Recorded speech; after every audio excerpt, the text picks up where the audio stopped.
दोस्तों, मोदी जी जबरन कानून बनाएंगे और उसे लागू भी करेंगे। दरअसल कमिटी यानी जेपीसी, जॉइंट पार्लियामेंट्री कमिटी, जब सदन में बहुमत का आंकड़ा पार ना करने के चलते तमाम बिलों को जेपीसी के पास भेजा जाता है, जहां सलाह परामर्श करके, संशोधन करके फिर उस बिल को दोबारा इंट्रोड्यूस कराया जाता है, जिसमें पक्ष और विपक्ष के सदस्यों मौजूद होते हैं। उस कमिटी अब कमिटी नहीं रही, तमाशा बन गई है। जी हां, जॉइंट पार्लियामेंट्री कमिटी अब तमाशा बन गई है, क्योंकि विपक्ष के 10 सांसदों को सस्पेंड कर दिया गया ताकि सरकार वक्फ बोर्ड बिल को पीछे के दरवाजे से जबरन लागू कर सके, कानून बना सके। सत्ता का इस्तेमाल करना तो कोई मोदी से सीखे। जितने भी बिल बहुमत का आंकड़ा ना होने के चलते वापस किए गए हैं, उसे कैसे लागू करना है उसकी प्लानिंग हो गई है। पीछे के दरवाजे से जबरन कैसे उन बिलों को सदन में पास कराया जाए, उसकी ब्लूप्रिंट तैयार है दोस्तों। दरअसल दोस्तों, बीजेपी के पास, मोदी जी के पास 272 का आंकड़ा अब है नहीं, 300 पार है नहीं कि चुटकी में जो बिल जैसे मर्जी जब मर्जी वो सदन में पास करा सके।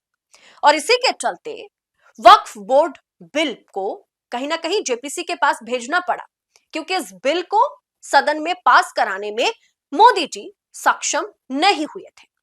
लेकिन वक्फ बोर्ड बिल सदन में पास कराने में मोदी जी अब पूरी तरीके से फेल साबित होने के बाद एक नए पैतरेबाजी अपना रहे हैं, जिसके बाद जेपीसी यानी जॉइंट पार्लियामेंट्री कमिटी के पास इस केस को या इस बिल को भेजा गया, जहां पक्ष और विपक्ष के सांसदों की मौजूदगी पर वक्फ बोर्ड बिल पर अंतिम फैसला लिया जाता। लेकिन साहिब ने ऐसा प्लान बनाया कि विपक्षी सांसदों को ही कमिटी से सस्पेंड कर दिया गया है। जी हां, जेपीसी में सिर्फ सत्ता पक्ष की मौजूदगी में अब इस बिल को पास कराया जाएगा। दरअसल दोस्तों, ये जबरन किसी बिल को पास कराना नहीं है, फिर क्या है? जबरन कानून बनाना नहीं है, फिर क्या है?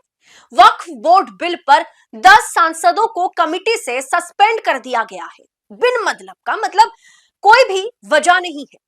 निलंबित सांसदों में टीएमसी के कल्याण बैनर्जी हैं, मोहम्मद जावेद हैं कांग्रेस से, ए राजा है डीएमके के, असदुद्दीन ओवैसी हैं एआईएम के, नसीर हुसैन है कांग्रेस की ओर से और समाजवादी पार्टी के सांसद हैं, अब्दुल्ला है डीएमके के, अरविंद सावंत है शिवसेना यूबीटी की तरफ से, नदीम उल हक है टीएमसी की ओर से, इमरान मसूद है। दोस्तों, ये निकाले गए या सस्पेंड किए गए सांसदों ने बड़ा गंभीर आरोप लगाया। आरोप ये लगाया कि ये कोई कमिटी में मीटिंग नहीं चल रही थी, कमिटी में कोई पक्ष विपक्ष इस बिल को लेकर के सलाह परामर्श नहीं दे रहे थे।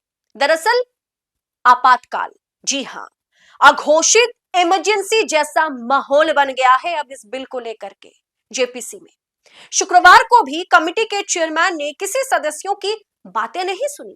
टीएमसी सांसद कल्याण बैनर्जी, जो अक्सर बेबाकी के साथ हर मुद्दे पर, हर मोर्चे पर सदन में सरकार की पोल पट्टी खोल देते हैं, यहां तक कि वो जगदीप धनखड़ को भी नहीं छोड़ते, उसी कल्याण बैनर्जी, जो कि टीएमसी के सांसद हैं, उन्होंने कहा कि जेपीसी बैठक एक अघोषित इमरजेंसी की तरह चलाई जा रही है।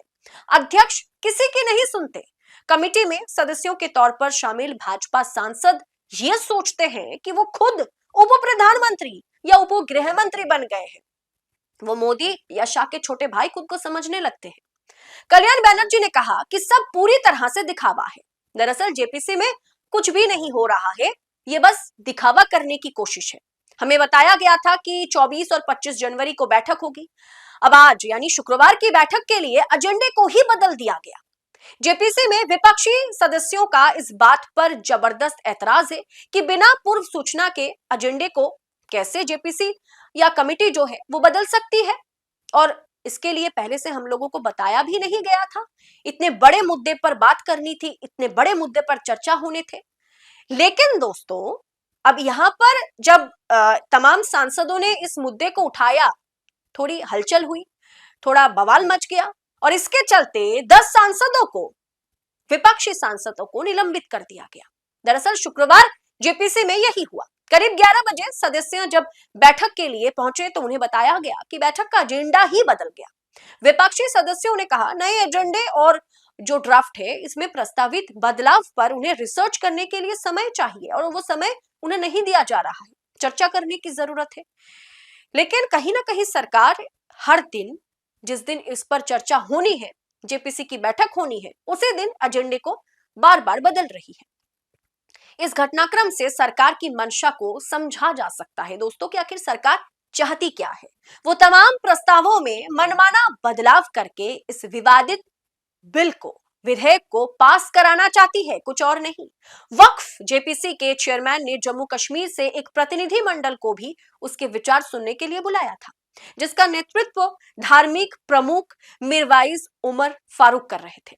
विपक्षी नेताओं का आरोप है कि बीजेपी दरअसल एक पूरी प्लानिंग के तहत ये जेपीसी की मीटिंग को बार बार पोस्टपोन कर रही है और बगैर विपक्षी सांसदों की मौजूदगी में ये बिल को बहुत ही जल्द इंट्रोड्यूस फिर से कराना चाहती है, क्योंकि सामने दिल्ली विधानसभा का चुनाव है। ऐसे में दिल्ली चुनाव को सांप्रदायिक रुख देने के लिए वक्फ संशोधन बिल पर जेपीसी रिपोर्ट जल्द संसद में पेश बीजेपी करना चाहती है, सरकार करना चाहती है।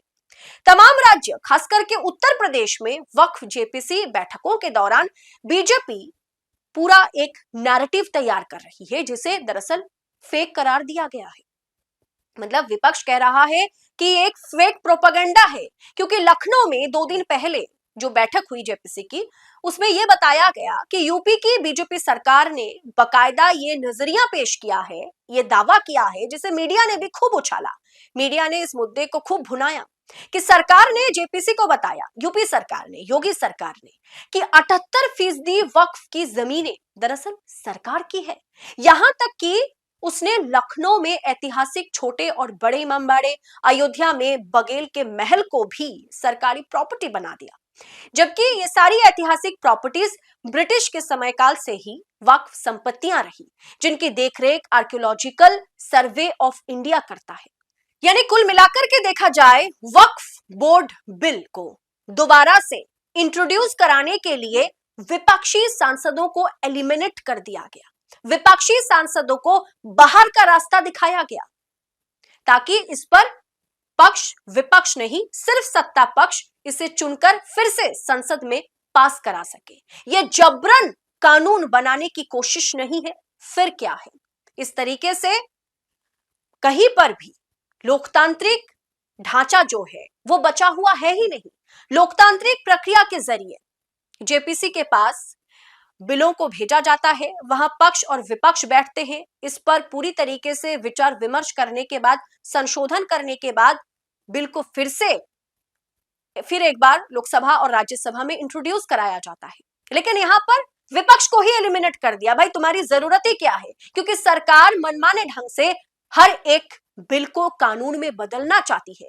लेकिन मोदी जी को थोड़ी दिक्कत हो रही है, क्योंकि इस बार मोदी जी के पास 303 नहीं है, 272 का आंकड़ा वो छू नहीं पाए। 240 की संख्या में बैसाखियों के सहारे उनको चलना पड़ रहा है। अब इसी वक्फ बिल बोर्ड पर कहीं ना कहीं मोदी के सहयोगियों ने भी ऐतराज जताया था, मोदी के सहयोगियों ने भी कहीं ना कहीं मुखालिफत की थी, जिसके चलते ये केस, ये बिल जेपीसी के पास गया था।